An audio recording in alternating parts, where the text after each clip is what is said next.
fuck up cause it's been too long. Bling, boom, bling, melanated. What's up, everybody, and welcome back to another episode of Melanated Mindfulness. So today we're going to be discussing embracing your season of solitude. And as always, this is something that I'm currently in the process of doing. I just want to bring you guys along with me in this journey. I think sometimes it's easy for us to run away from being alone.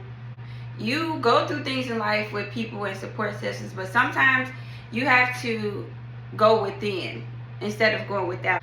When you have obligations, when you have children, when you have a demanding job, it's hard to really just retract within yourself. God and the universe will purposely seclude you in order to test you to see if you're going to have the endurance to weather that storm alone, and you should come out of it strong. So I wanted to discuss solitude in a fun way. I decided to create a little acronym for the word solitude itself, and so for the first letter, which is S, I chose the word sacrifice. So what does sacrifice have to do with being in the season of solitude? And one thing that you are sacrificing is the comfortability of codependence. Especially in relationships, it's really easy to become codependent with a person. You just end up just getting comfortable doing life together. But when you're in a season of solitude, you're pretty much sacrificing that comfort, because now you're dependent on yourself and you're not being codependent. And that's okay. It's really easy to get caught up in codependency. It's comfortable. It feels normal, and that's the way life should be. We should all help each other. But you also have to remember that you would be a greater service to other people if you're fully committed to and invested to yourself, and if you have poured into yourself and taken the time to accurately do so. No matter how you put it, people, places, and things can become distractions to us. And if we don't intentionally isolate ourselves and our energy, we can become victim to those distractions and neglect our true self, and ultimately deter you from your path. There's a reason why in the Bible, Moses, I believe, went away for 40 days and 40 nights. There's a reason why all of the monks and enlightened people in history spent a lot of time alone. And that is because when you're alone and you fast, you get to hear from your higher self and God directly, because you can quiet the chatter. When you're in a season of solitude, you have to be okay with sacrificing the normal social patterns that you usually do, maybe checking in with friends every day, or going out to eat, or having certain social obligations. When it's time to retract from those things, you are sacrificing. And also, another S word, you need time to self-actualize. In order to do so, to figure out who you are and to claim your identity, it takes time, and it takes time alone. So the second word, or the second letter in the word solitude, is O. And so the word that I chose for that is going to be objectively observing. So it's two words that start with O. Objectively observing your own behavior. Objectively observing your habits and your patterns and your thoughts and your feelings and your emotions as a human. And when you're around people, sometimes it's easy for you to adapt their perception of you, when in reality, it's more important what you perceive of yourself than what other people perceive of you, because you are the creator of your reality. You are creating your identity. And if you don't take time to kind of sit back outside of like your ego or how you present yourself to the world, then you're pretty much like just allowing people to tell you who you are. And that's not okay. That's why today in society, I feel like everybody is just followers. There are so many people comfortable being followers and not just being leaders and being themselves and being unique and being okay with being different. It's like everybody is just like wants to be everybody, and it's so lame, and everybody is lacking identity.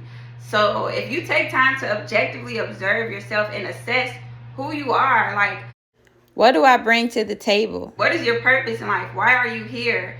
Where are you headed?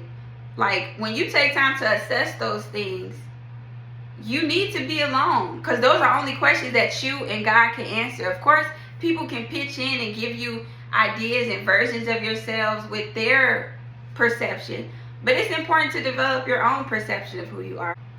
if you don't do it, who else gonna do it? Like, be for real. So the third word in solitude is gonna be L, and the word that I chose to represent that is loneliness. So when you're in the season of solitude, you have to face loneliness head on. Again, it's so easy for us to be codependent. So if we're not able to be alone, it will actually end up tarnishing our relationships with people, because we will be so reliant on them for all of our feedback. You're relying on them for, your mood or your energy, or to uplift you, when with or without your support system, you need to be able to fill your own cup when you're feeling low. You need to be able to rely on yourself when there's nobody around you. And the only way to do that is to practice being alone. And when you practice being alone, yes, you're gonna realize, like, damn, I'm lonely. And that's okay. Being lonely is a normal feeling. Like, we're humans. It's okay to be lonely. And I realized that that was like some things I need to work on with myself, is that I actually run away from being alone, and it's weird because I like being alone, but once I get used to being and more so in relationships, when I'm used to being with a person a lot, I just get so comfortable in that I kind of lose myself. And I think that we can all relate to that. So it's important to just remember that you have to love yourself just as much as you love the people around you. Like, that's the only way that you will be able to show up for them in the best version. Sometimes your season of solitude means literally going within yourself from everything, whether that be your bad habits, smoking, drinking, any addictive behavior. Like, you get to take the time to really evaluate that, and then you also get to create better coping skills than the ones you're used to doing, because sometimes when we're with people, they feel like they know us more than we know ourselves, and so they will give us recommendations for ways that we can navigate through life that we don't necessarily need to use. You also can take the time to identify time fillers, or things you can do with yourself when you're alone, because honestly, a big thing about being alone is just like becoming your own friend, figuring out what you like, finding positive ways to fill your time and things that you want to invest in. You can redirect the sadness that comes with loneliness by creating a routine of predictability. And when you have idle time, it kind of makes you feel depressed. You get to think about all those bad things. But when you create a solid routine, it's like, okay, I know around 6 is when I'm pretty much free for the day. All my chores are done. Let me take time to say I'm going to journal from 6:30 to 7. And then after that, I want to do a puzzle, or I want to read or listen to a podcast that I really want to listen to. Whatever that may be, take the time to do all the things that you say you want to do, but you never really do. Like, maybe joining that Pilates class, or starting, I don't know, whatever you've been wanting to do it with yourself. Don't do it for another person. Don't start it with another person. Do it with yourself, and you will create new connections that you probably wouldn't have if you went into it with someone else. The next letter for the word solitude that I'm going to be using is I, and the words that correspond with that are isolation and introspection. So once again, when you're in the season of solitude, you're taking time to look within, not without. Go through your old pictures. Look at old memories. Remind yourself of who you are. In this fast-paced living, sometimes it's easy for us to forget who we are, what we've done, what we've accomplished, what's important to us. So you've got to learn yourself. And the only way to do that is through introspection. You have to evaluate yourself. Think about yourself. Think about your thoughts. Think about your thoughts. What am I thinking about every day? A lot of stuff can be solved with quiet in your mind. That's why meditation is a beautiful thing. Everybody should do it. Meditation is like introspection. And it's also a way to hear from God, once again. And the isolation. Isolation and, solitude are pretty much synonyms. You can't have solitude without isolation. You have to be isolated from those people, places, and things that you have become comfortable relying on to survive. So the T stands for transformation. Transformation comes from being alone. It's an inevitable side effect. And so when I think of, me embarking on my season of solitude, I realize that I am actually transforming myself. I am going through the process of doing all the inner work that I've been avoiding due to being suffocated in relationships, being suffocated in commitments, being suffocated in work, being suffocated in routine. What happens is that you end up transforming the old version of yourself into a new version of yourself. And that is because you've given yourself the time to develop and self-actualize and realize who you are, what you like, what you need, and go from there. So the U in solitude is going to be for utilization. What are we utilizing in our season of solitude? We are utilizing time. There's not going to be a lot of times in your life when God literally sits you down and isolates you from people, isolates you from certain places, or isolates you from certain things. And once you're in that time, you need to utilize it, because it's a season of preparation for what's to come. If you don't utilize the time that you do get alone, you're going to regret not using it when you're suffocated or overwhelmed or overstimulated by everything that's going on in your life. When God sits you down, you need to sit down. Examine where you are currently and what is the current lesson unfolding. Life is about balance. You're not going to always be in this like meditative like state every single day. Ideally that would be great, but especially in big cities and the society in our culture, it's hard to get a lot of peace and quiet and peace of mind. So when you get that, you need to use it because it's really important. The D in solitude is going to stand for dissociate. And so that's a common theme that I'm noticing the more and more I become alone, is that I do like to dissociate from my identity or whoever I feel like people perceive me as. And sometimes when you're in, sometimes our social settings and our social circles can basically create a version of ourselves that we're not necessarily compatible with. People might be expecting certain things from you that you may have outgrown, but because you've been around them so long, it kind of defines you in a sense. It's kind of them pushing off this narrative of who you are when you're in the process of changing. And that's not beneficial to your growth as a person, because you're literally conforming to an identity that society has made for you. And that can go bigger than the identity that your immediate circle creates for you.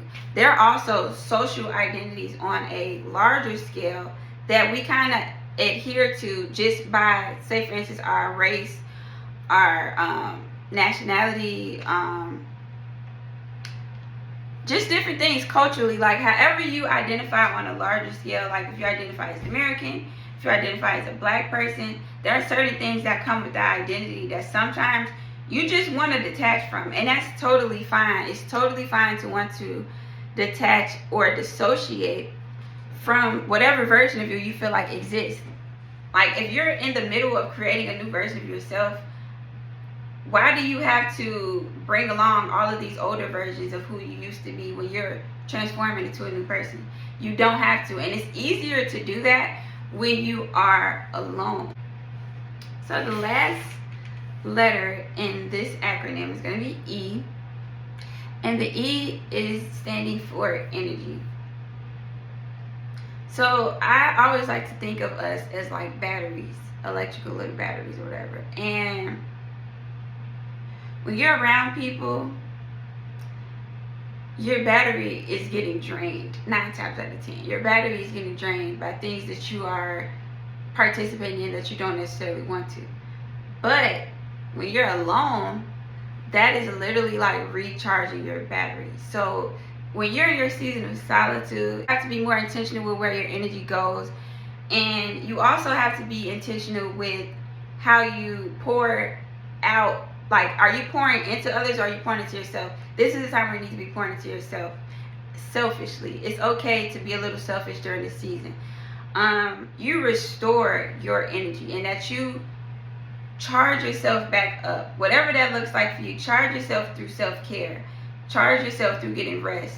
Charge yourself through educating yourself. Charge yourself up by eating right. Charge yourself up by praying.